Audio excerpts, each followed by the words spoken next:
তো এই খবরের সমস্ত ডিটেইল কিন্তু অফিসে নিয়ে যাবে।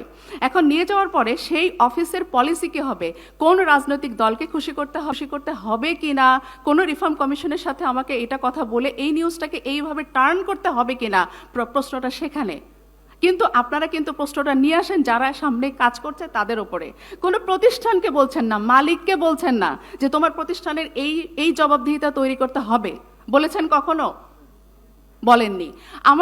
আমাদের সহকর্মীরা যারা বেতন পায় না, যাদের সংসারে বা ঢাকা শহরে থাকতে গেলে বাসা ভাড়া থেকে শুরু করে বাচ্চার অসুস্থতা, বাবা মার ওষুধ কিনতে হয়, তারা কয় টাকা বেতন পায়? যখন তারা বেতন পায় না তখন তারা সামাজিক সম্মানের ক্ষেত্রে তারা একটা চাকরি রেখে দেয় যে আমাকে বলতে হবে যে আমার একটা চাকরি আছে, কিন্তু সে কিন্তু অন্যান্য আদার্স ইনকামের উৎসের দিকে যায়, সে দুর্নীতির দিকে চলে যায়।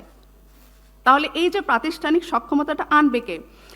আমরা রিফর্ম কমিশনে বলেছি যে প্রতিষ্ঠান আমরা কিন্তু শুধুমাত্র সাংবাদিকদের সুরক্ষা, তাদের নিরাপত্তা, তাদের অর্থনৈতিক সুরক্ষার কথাই বলিনি, পাশাপাশি আমরা কর্পোরেটটাকে প্রতিষ্ঠা করার কথা বলেছি। কারণ প্রতিষ্ঠান যদি সক্ষম না হয় তাহলে তিনি বেতন দিতে পারবেন না। আমি নাম বলবো না, স্বনামধন্য প্রতিষ্ঠান, স্বনামধন্য কোম্পানির একটা মিডিয়া হাউস আছে, আমি তার কর্ণধারকে জিজ্ঞেস করলাম আপনি কিভাবে প্রতিষ্ঠান চালান? উনি খুব অবলীলায় বললেন আমি সাবসিডি চালাই। কেন আপনি সাবসিডি চালান? আপনার অন্য প্রতিষ্ঠান তো সাবসিডি দিয়ে চলে না, তাহলে আপনি এখানে কেন সাবসিডি দিচ্ছেন? তার মানে হচ্ছে আপনি এখানে কোনো সিস্টেম তৈরি করেননি অথবা তৈরি করতে দেননি, কারণ আপনি এই মিডিয়া হাউসকে বিক্রি করে ক্ষমতার কাছাকাছি যাবেন এবং ক্ষমতার কাছাকাছি গিয়ে আপনি সেটা সুবিধা আদায় করবেন। আপনার সাইনবোর্ড হচ্ছে এই মিডিয়া হাউসটা।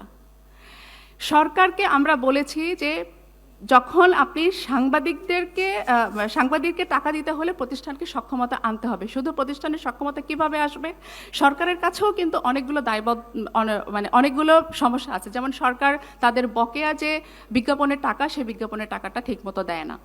এখন আমরা এটা বলেছি যে আপনারা বিজ্ঞাপনের টাকাটা ঠিকমতো দেন, ওই প্রতিষ্ঠানটার দাঁড় হোক, তাদের বেতন এবং অন্যান্য জায়গাগুলো তৈরি হোক।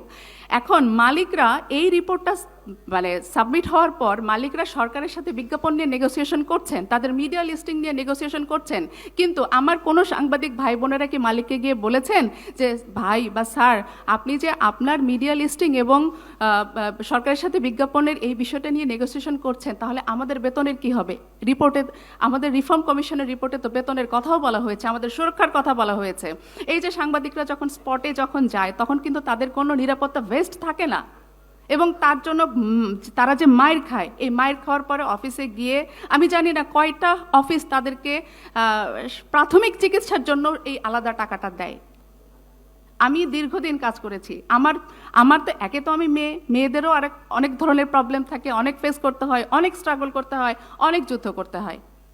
এখন সমস্যা হচ্ছে প্রাতিষ্ঠানিকতার সমস্যাটার জায়গায় আমি বলি যে আমরা এই অল্প সময়ের মধ্যে আমাদেরকে 53 বছরের সমস্যা নিয়ে কথা বলতে হয়েছে, এবং আমরা বলেছি মন্ত্রণালয় থেকে বা সরকারি জায়গাটা থেকে আমরা প্রথমে যখন আমাদের উপদেষ্টা আমাদেরকে সামনাসামনি বললেন যে তোমরা খুব দ্রুত আসো, করণীয় কয়েকটি সুপারিশ আমাদেরকে দাও, আমরা সেটা নিয়ে আমি নিজে এটা অর্ডিন্যান্স জারি করে দেব। আমরা পরের দিন আবার অফিসে গেলাম, অফিসে গিয়ে বললাম যে যেটা তত্ত্বাবধায়ক সরকারের পক্ষে অর্ডিন্যান্স জারি করা সম্ভব হবে সেটা যেটা সম্ভব, ডক্টর ইউনূসের পক্ষে যেটা সম্ভব, তার সরকারের পক্ষে যেটা সম্ভব সেটা আমরা তাৎক্ষণিকভাবে পরের দিন করে দিয়েছি, যাতে অন্তত পক্ষে কিছু একটা অন্তত করে যেতে পারেন। অন্তত পক্ষে পরবর্তী সরকারের জন্য একটা ওয়ে আউট, একটা স্টার্টিং তো লাগবে, সেই স্টার্টিংটা করা দরকার ছিল। কিন্তু আমরা দেখলাম যে সেখানে হচ্ছে না কেন?